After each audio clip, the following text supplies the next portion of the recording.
الرحيم إذا زلزلت الأرض زلزالها وأخرجت الأرض أثقالها وقال الإنسان ما لها يومئذ تحدث أخبارها بأن ربك أوهى لها يومئذ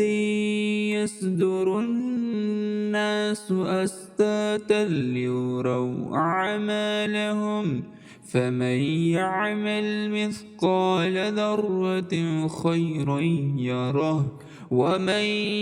يعمل مثقال ذرة شرا يره.